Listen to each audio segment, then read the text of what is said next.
talk about some of the struggles that you might have when stitching over a really thick denim hem. And on the Pfaff Ambition 610, what stitches to use, what settings to use.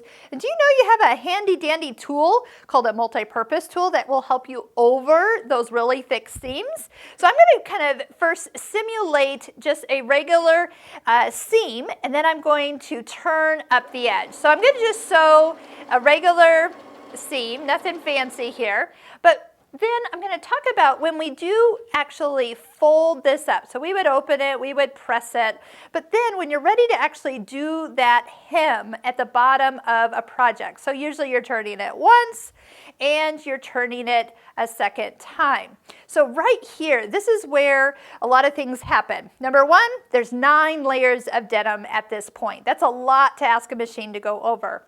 Second, what happens when you go up this mountain is your presser foot kind of starts to angle up, and you don't always get the even stitches that you are looking for. Maybe you get some tiny little stitches. Maybe you decide to help it, and then when you do, you break a needle. That's no fun either.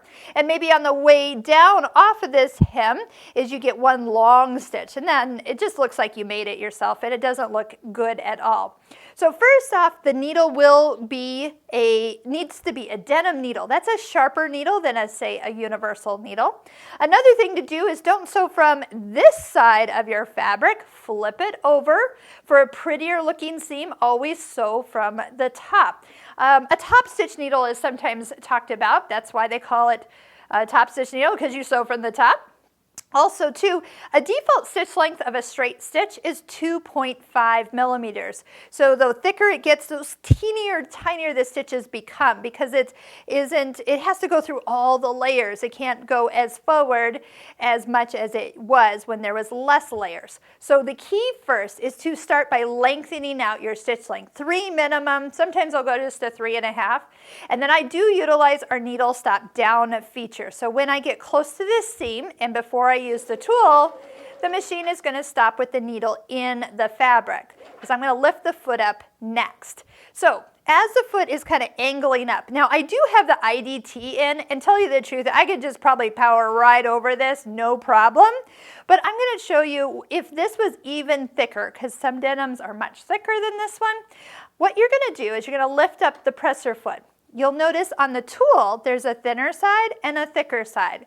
So depending on approximately how thick that seam is, you're going to pick a side. For this one, I'm going to just pick the thinner side, but I'll place it behind the foot and kind of just bump it up against the seam. Once placed, you'll lower down the presser foot, and now you can practically see how level that foot has become. Now it's just going to work its way across the top of the plateau of those 9 layers. Now, if you stop right about here, you're about ready to come off the mountain. So what if you took the same tool, and that's why it's got this little cutout, because you can just set it right underneath the toes and continue to stitch forward. Now, do make sure you don't go all the way into this tool, because this machine will stitch through this plastic. Trust me. I have a couple that I loan out in my classes, and they have a couple puncture holes. Not good for the needle. Yes, those students had to change the needle. It never broke the needle, but definitely not the greatest thing for the tip to go through this thick plastic. But did you see how it just was able to come down off the mountain with nice even stitches? Let me show you what that actually looks like. Needle up, bring the foot up, and look how even the stitches are as we went over the thicker part of the seam. So the key is lengthen out your stitch length and use the tools that come with your machine.